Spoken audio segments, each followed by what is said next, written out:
नमस्कार, की TV news में आपका स्वागत है। मैं हूं स्तुति और आइए एक नजर डालते हैं शहर की प्रमुख सुर्खियों पर।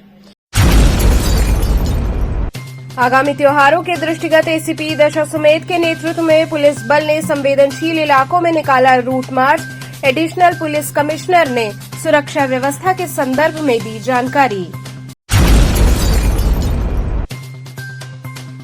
भेलूपुर थाना अंतर्गत बजरडीहा निवासी विवाहिता की हुई मौत। परिजनों ने दहेज उत्पीड़न व हत्या का लगाया आरोप।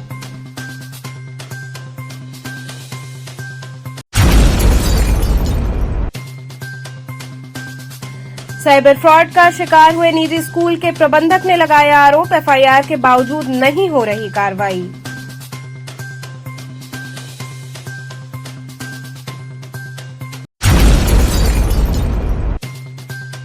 और पुत्र की मृत्यु के संदर्भ में सारनाथ थाना निवासी गौतम पटेल ने एडिशनल पुलिस कमिश्नर से लगाई न्याय की गुहार। और अब खबरें विस्तार से। आगामी त्योहारों के दृष्टिगत एसीपी दशाश्वमेध के नेतृत्व में पुलिस बल ने संवेदनशील इलाकों में रूट मार्च किया। आगामी पर्व बकरीद श्रावण मास के मद्देनजर एसीपी दशाश्वमेध अवधेश कुमार पांडे के नेतृत्व में रूट मार्च किया गया। इस दौरान संवेदनशील और अति संवेदनशील इलाकों में रूट मार्च कर लोगों से अपील की गई कि शांतिपूर्ण तरीके से त्योहारों को मनाएं। अगर किसी भी व्यक्ति को कोई परेशानी हो तो आकर तुरंत कार्यालय में संपर्क करें। वहीं एसीपी दशाश्वमेध अवधेश कुमार पांडे ने दशाश्वमेध चौक, दालमंडी, गुदौलिया, मदनपुरा, पांडे हवेली इत्यादि इलाकों में गश्त की, जिसमें दशाश्वमेध थाना प्रभारी और लक्सा थाना प्रभारी और कई चौकियों के प्रभारी मौजूद रहे। साथ ही गुदौलिया चौराहे पर कई लोगों का चालान भी काटा गया। सड़कों पर बेतरतीब खड़े वाहन मालिकों को चेतावनी दी गई कि अगर दूसरी बार इस तरह की गतिविधि करते हुए पाए जाएंगे तो उनके खिलाफ कड़ी से कड़ी कार्रवाई की जाएगी। वहीं बकरीद पर्व को लेकर एडिशनल पुलिस कमिश्नर ने बताया कि कमिश्नरेट पुलिस अलर्ट है। सुरक्षा व्यवस्था की तैयारियां पूरी कर ली गई हैं। बकरीद पर साफ सफाई के लिए व्यापक इंतजाम किए गए हैं। 4 कंपनियों की पीएससी तैनात रहेगी। संवेदनशील इलाकों में लगातार पुलिस द्वारा गश्त की जा रही है। सड़क पर नमाज न करने के लिए उन्होंने लोगों से अपील की। उन्होंने कहा कि मस्जिदों के भीतर क्षमता के अनुसार नमाज अदा की जाएगी। मस्जिदों के भीतर वॉल्यूम को मानक के अनुसार रखा जाएगा।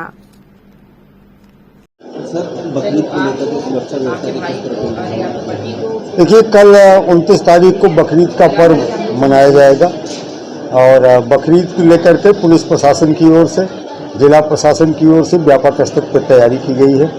कई चरणों में हम लोगों ने धर्म के जो धर्मगुरु हैं, मुतवल्ली हैं, मस्जिदों के इमाम हैं, इनके साथ बैठक की है।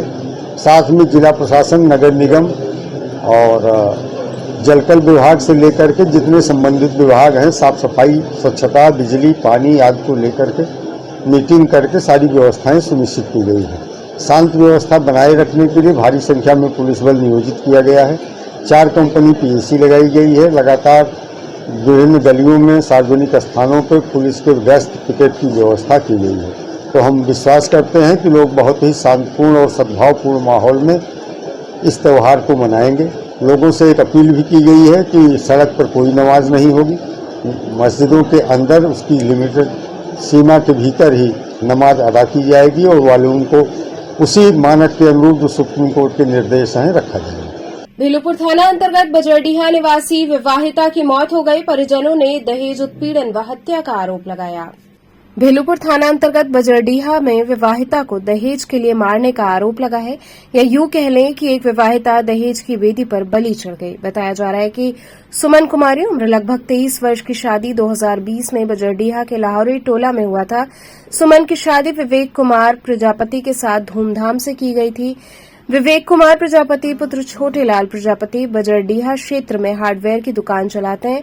बेटी काफी खुश रहेगी, इसके लिए पिता गामा प्रजापति ने अपनी बेटी को काफी मात्रा में दहेज भी दिया था।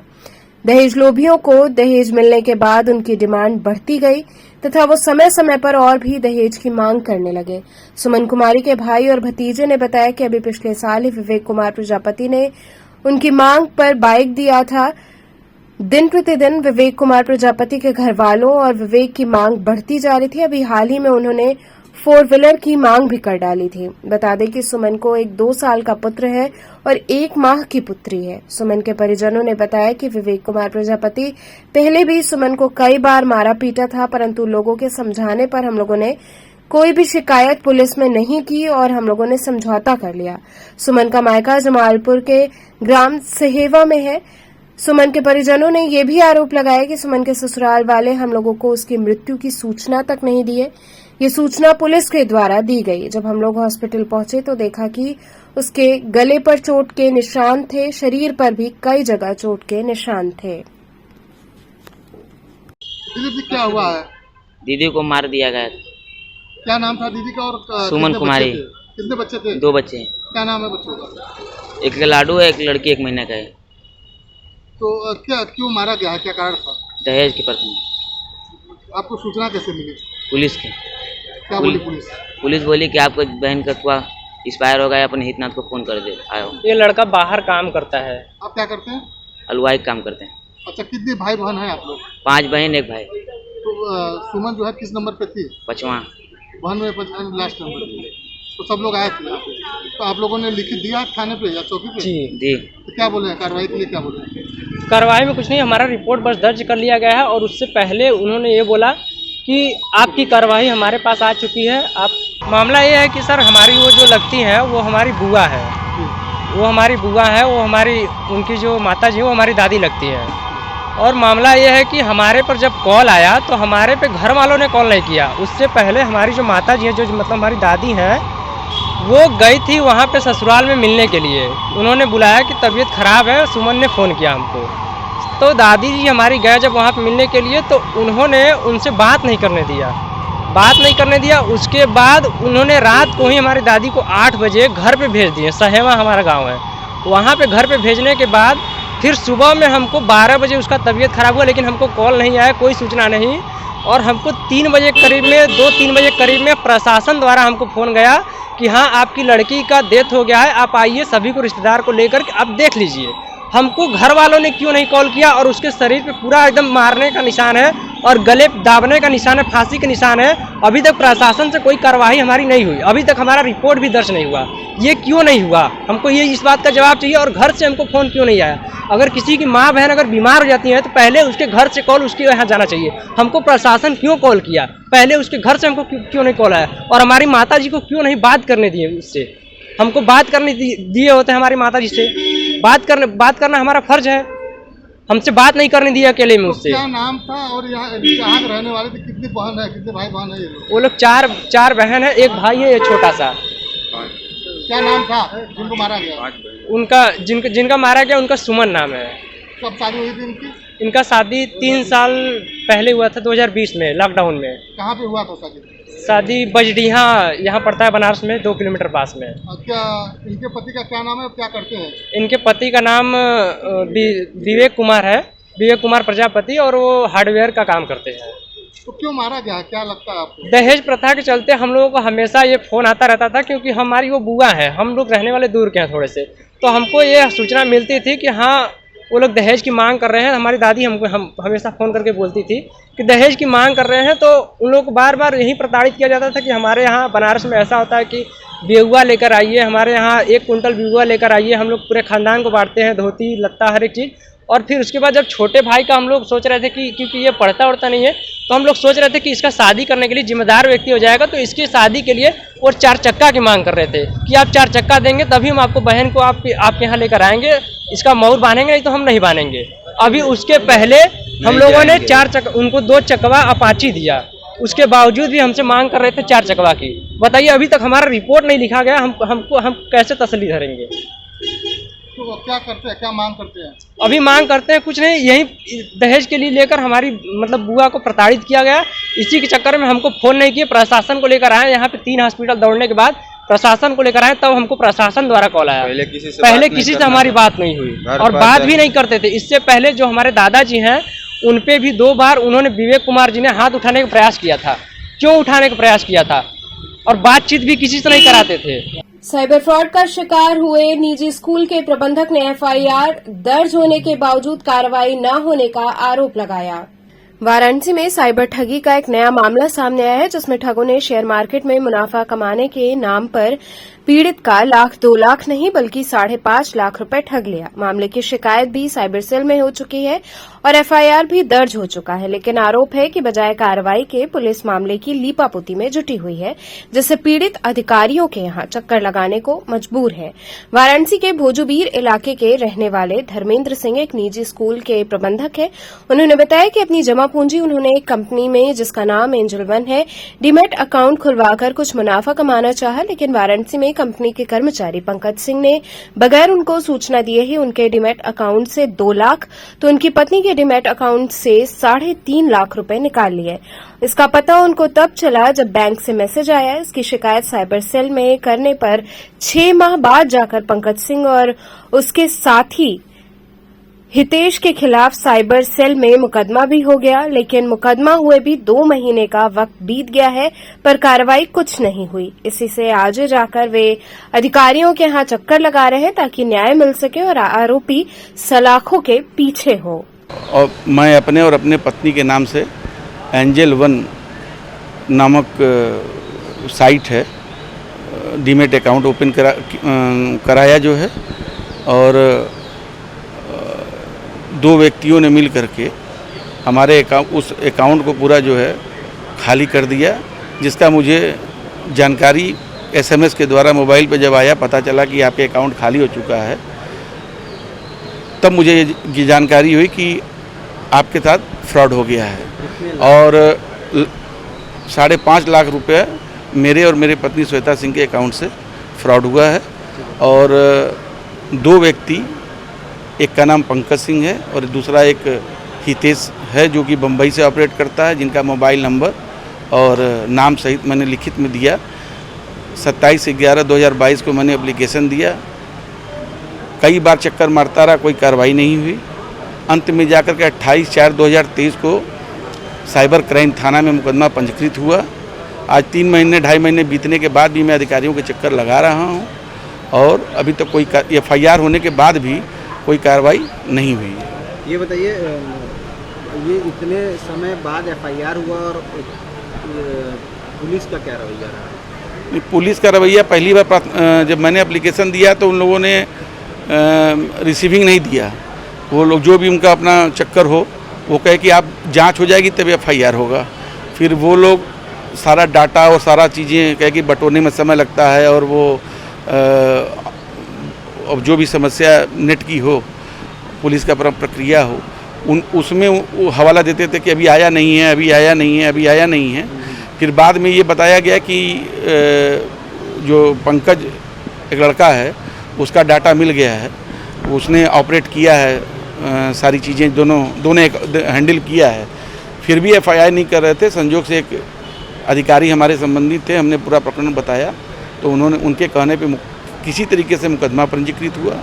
और अब कल ही अभी हमारी बात हुई वहाँ के प्रभारी महोदय से, तो अब वो थोड़ा सा लापरवाही, हमें लगा कि कुछ लापरवाही है, और उसके बारे में बता रहे हैं कि वो ड्रगिस्ट है और मेंटल पेशेंट हो गया है।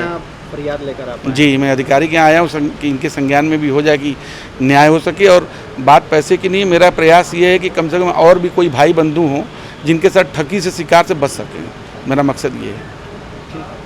पुत्र की मृत्यु के संदर्भ में सारनाथ थाना निवासी गौतम पटेल ने एडिशनल पुलिस कमिश्नर से मुलाकात कर न्याय की गुहार लगाई। सारनाथ थाने के मूल निवासी केसरिया परशुरामपुर के रहने वाले गौतम पटेल ने आज additional police commissioner Santosh Singh से मिलकर न्याय की गुहार लगाई।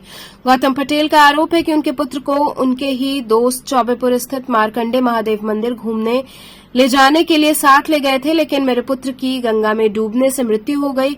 इसकी सूचना मुझे चौबेपुर थाने द्वारा मिली, लेकिन मुझे पूरा शक है कि मेरे पुत्र के दोस्तों की वजह से उसकी मृत्यु हुई है, जिसकी हम जांच करवाना चाहते हैं। तो चौबेपुर थाना प्रभारी को पुनः जांच करके दोषी के खिलाफ सख्त कार्रवाई करने के लिए आदेशित करने की गुहार लेकर हमने एडिशनल पुलिस कमिश्नर से मुलाकात की है। क्या मामला है? ये गंगा में डूबने के मामले में मेरे बेटा का डूब के मौत हुई थी, दिखाया गया है, लेकिन वो उस पर डूबने से मौत नहीं हुई है। तो लक्की पटेल अपने दोस्तों के साथ लेके गया वहाँ पे नहाने के लिए, और उसको मार के गंगा जी में डुबो दिया। हमको सारे पूरी आशंका है, उससे पूछताछ किया जाए। कहाँ पर गंगा जी में डूबे हैं? कैथी महादेव, मार्कंडे महादेव कैथी। क्या करने गए थे कैथी? वो नहाने चले गए थे, हमको पता नहीं नहाने वो कैसे लिया के चला गया वहाँ पे, हमको नहीं पता है। फोन पे भी कब का डूब के मरा है बच्चे? 7 मई की वो पोस्टमार्टम हुआ है? पोस्टमार्टम हुआ है।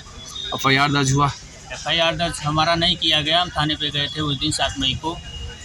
पोस्टमार्टम हुआ है तो FIR आप लोग के बेटे की बॉडी मिली होगी? बॉडी मिली तो बॉडी मिली तो उसमें आप लोग FIR दर्ज नहीं कराए हैं? बॉडी नहीं किया गया हमारा दर्ज। क्या कहा गया? बोले कि नहीं ये मुकदमा कर रहे हो आप। तो क्या कहे वो? वो मतलब अपने से एप्लीकेशन लिखवाए। फिर आज कहाँ आए हैं फिर आप? आज तो हम यहाँ पे आए हैं कार्यालय में, कचहरी पे DM साहब के यहाँ।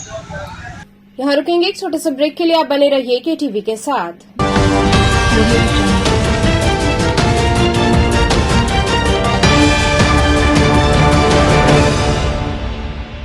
खबरों से जुड़े रहने के लिए हमारे चैनल KTV वाराणसी को सब्सक्राइब करें और लेटेस्ट अपडेट्स के लिए बेल आइकन को प्रेस करें।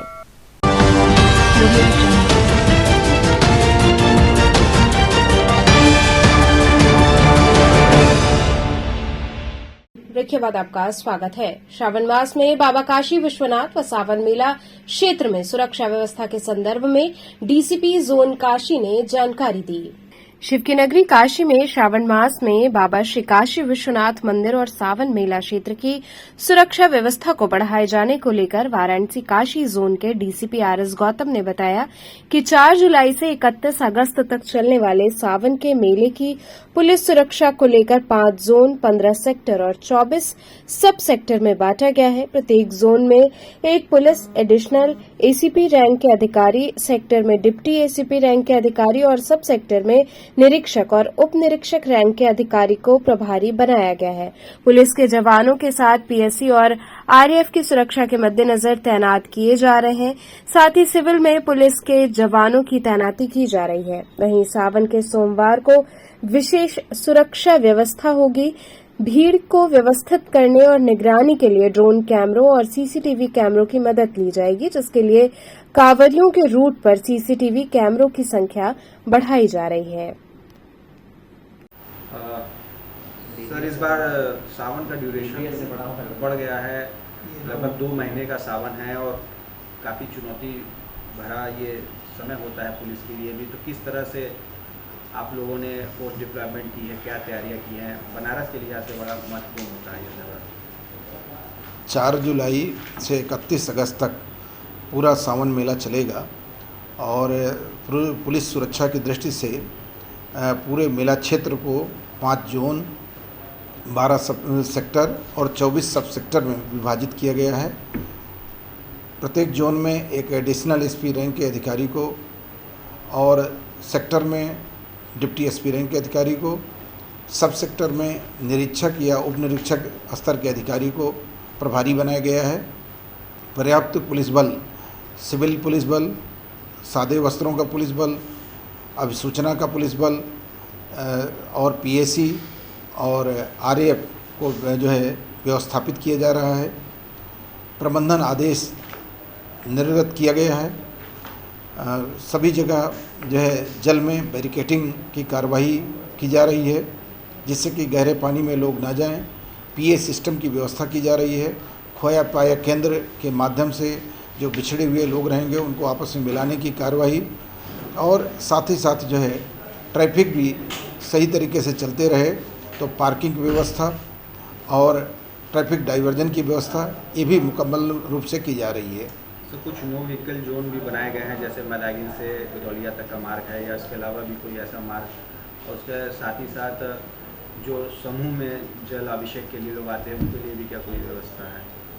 हाँ, ये मैदागिन से लेकर के बाबा विश्वनाथ और बाबा विश्वनाथ से लेकर के गोदौलिया तक जो है कोई भी वाहन नहीं आ पाएंगे, चाहे 2 पहिया वाहन हो या 4 पहिया वाहन, केवल पैदल ही श्रद्धालु आएंगे। और साथ ही जो जत्थे में परंपरागत रूप से जो है जलाभिषेक करने आते हैं, अलग अलग सोमवार की उनकी तिथियां निर्धारित हैं, तो उनको भी सुरक्षा दे करके और उनको जलाभिषेक कराने की कार्रवाई संपादित कराई जाएगी। सर, देखा जाता है VIP दर्शन को लेकर 4 पहिया वाहन काफ़ी आवागमन में रहते हैं, तो क्या इस पर भी रोक टोक बनी रहेगी? ये मैदागिन से बाबा विश्वनाथ तक और गोदौलिया से बाबा विश्वनाथ तक सभी के लिए एक नियम रहेगा कि सभी लोग जो है श्रद्धालु पैदल ही आएँ, क्योंकि भीड़ अधिक रहेगी। यदि भीड़ की संख्या कम है उस दिन पर्टिकुलर विशेष पर, तो उसमें उसके अनुरूप निर्णय लिया जाएगा। डीएवीपीजी कॉलेज के सभागार में अंतर्राष्ट्रीय संगोष्ठी एवं फिल्म महोत्सव का आयोजन हुआ।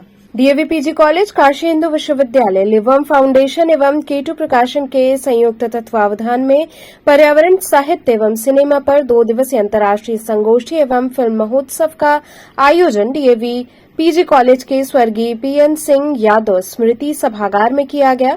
कार्यक्रम में पर्यावरण को लेकर लोगों ने अपने अपने विचार रखे। गंगा से लेकर पेड़ पौधों तक के महत्व को लोगों ने बताया।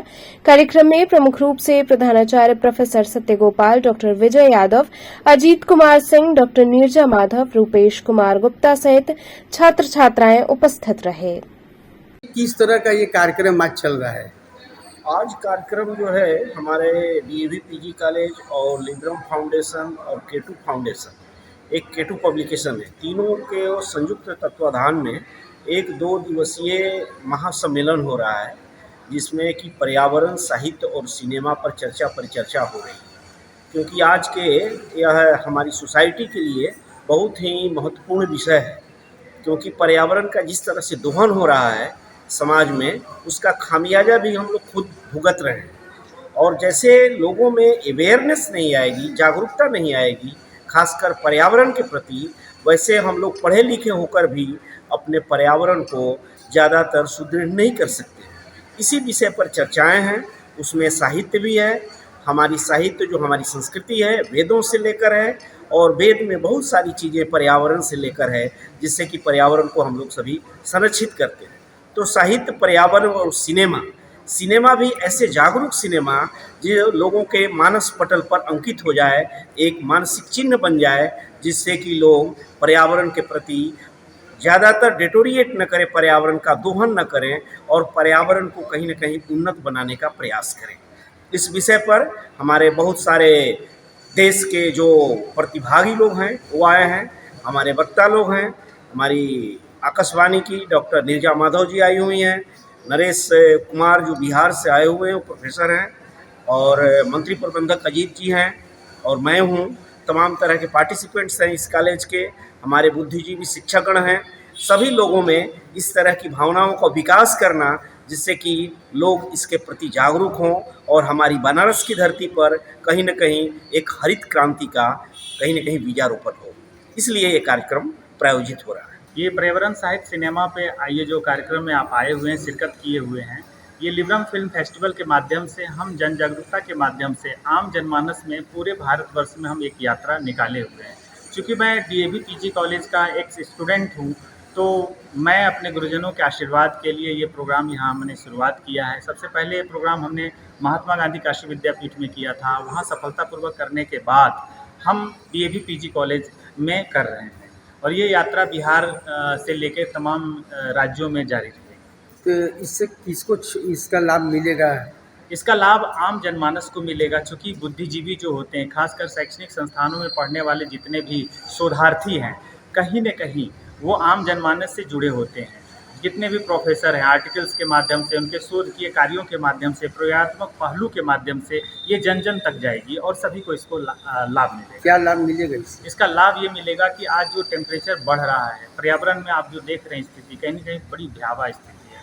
तो इस स्थिति से बचने के लिए लोगों को जागरूक करना बहुत ज़रूरी है। ये प्रोग्राम वो जागरूक करें। बीएचयू सामाजिक विज्ञान संकाय के छात्रों ने एनुअल यूथ फेस्ट में आ रहे सिंगर राहगीर के कार्यक्रम स्थगन को लेकर जमकर विरोध किया। काशी हिंदू विश्वविद्यालय में सोशल साइंस के छात्रों ने सेंट्रल ऑफिस का घेराव कर ऑफिस के मुख्य गेट पर जमकर विरोध प्रदर्शन किया।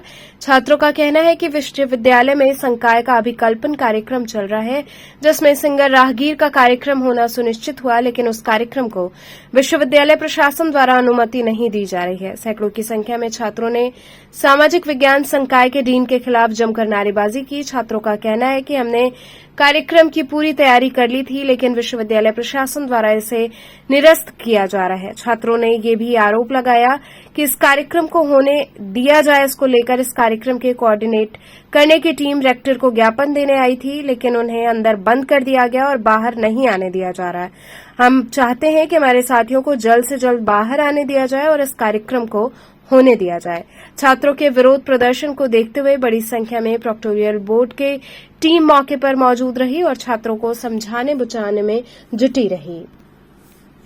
तो बात यह है कि पहले डीन मैम हमारी परमिशन दे देती हैं, वो कहती हैं कि चलिए आप लोग करवाइए, जो भी है सहयोग हम देंगे, पूरा सहयोग देंगे। जब सारा प्रोग्राम सब चीज़ फाइनल हो जाता है, जब लास्ट दिन आता है तो वो प्रोग्राम कैंसिल कर देती हैं। और ये प्रोग्राम कैंसिल करने के कारण एक ही है कि मतलब फेसबुक पे 4 लुच्चे लफंगे पोस्ट कर देते हैं कि हम ये प्रोग्राम नहीं होने देंगे। उस डर से हमें सिक्योरिटी प्रोवाइड नहीं किया जा रहा है और हमारा मतलब जो भी वेन्यू था उस वेन्यू को कैंसिल कर दिया जाता है। तो बताइए मतलब ये हमारा सिक्योरिटी मतलब जो भी हमारे प्रोक्टर ऑफिस है इतने व्यर्थ हैं, मतलब कि एक सिक्योरिटी प्रोवाइड नहीं कर सकते हैं। अगर लड़के सांस्कृतिक कार्यक्रम करवाना चाह रहे हैं तो उसके लिए मतलब ये लोग परमिशन नहीं दे रहे हैं। तो अब मतलब लड़का अगर सांस्कृतिक कार्यक्रम BHU में ना करवाएं तो कहाँ करवाएं? तो अभी जो है कहाँ कौन आया था और कब छात्र अंदर गया बताओ ना। छात्र मतलब आया था वही बात करने के लिए, तो उनको गेट के अंदर बंद कर लिया गया और वो सारे कोऑर्डिनेटर हैं एक तरह से, मतलब जो भी इवेंट मैनेज कर रहे हैं उन लोगों को अंदर बंदी बना लिया गया है कि आगे कल का जो भी प्रोग्राम हो ना हो। है कि कल हमारा प्रोग्राम है जिसमें सोशल साइंस फैकल्टी का एनुअल फेस्ट होता है अभिकल्पन, जो कि 4 दिनों से चले आ रहा है और कल हमारा लास्ट इवेंट है जिसमें सिंगर आ रहे राहगीर। हमारी जो डीन मैम है वो सिंगर को आने नहीं दे रही, पता नहीं किस वजह से, क्या कारण है, क्या कारणवश नहीं है। उनका सीधा कहना है कि आप लोग टिकटिंग कर रहे हैं, जो भी कर रहे हैं आप लोग क्राउड मैनेजमेंट नहीं कर पाएंगे, जो भी विषय है उस विषय को लेकर मना कर रहे हैं बार बार कि कल राहगीर नहीं आ पाएगा कैंपस में। और हम बस यही चाहते हैं जैसे बाकी सारी फैकल्टियों में होती है, IIT में होता है, BHU में होता है, काशी होता है, बड़े बड़े सिंगर आते हैं, स्टार आते हैं। और जो भी कोऑर्डिनेटिंग टीम थी हमारी वो आई थी रेक्टर को एप्लीकेशन देने कि रेक्टर सर हम चाहते हैं कल हमारा इवेंट हो जैसे प्रॉपर चलते आ रहा है। जैसे ही वो अंदर गए उनको बाहर नहीं आने दिया जा रहा, ताला बंद कर दिया गया चैनल गेट में। हम लोग इसीलिए खड़े ताकि हमारे साथी छात्रों को यहाँ से छुड़ाया जाए जल्द से जल्द और कल हमारा प्रोग्राम करा जाए जाकि राहगीर सिंगर हमारा आए और हमारे फैकल्टी का नाम रोशन। कहाँ पे कार्यक्रम आपका होने वाला है? ये स्वतंत्रता भवन में होने वाला था। तो कौन मैडम परमिशन नहीं दे? डीन मैम हमारी बिंदा Paranjape ma'am, social science faculty की डीन मैम। तो चलते चलते पुनः एक नजर डालते हैं शहर की प्रमुख सुर्खियों पर। आगामी त्योहारों के दृष्टिगत ACP दशा सुमेध के नेतृत्व में पुलिस बल ने संवेदनशील इलाकों में निकाला route march. Additional police commissioner ने सुरक्षा व्यवस्था के संदर्भ में दी जानकारी। भेलूपुर थाना अंतर्गत बजरडीहा निवासी विवाहिता की हुई मौत, परिजनों ने दहेज उत्पीड़न व हत्या का लगाया आरोप।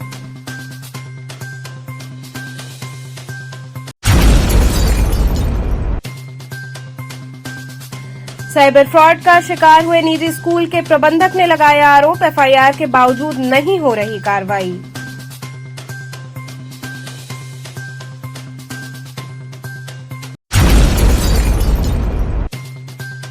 और पुत्र की मृत्यु के संदर्भ में सारनाथ थाना निवासी गौतम पटेल ने एडिशनल पुलिस कमिश्नर से लगाई न्याय की गुहार। तो थे आज के समाचार, कल फिर होगी मुलाकात, तब तक के लिए नमस्कार।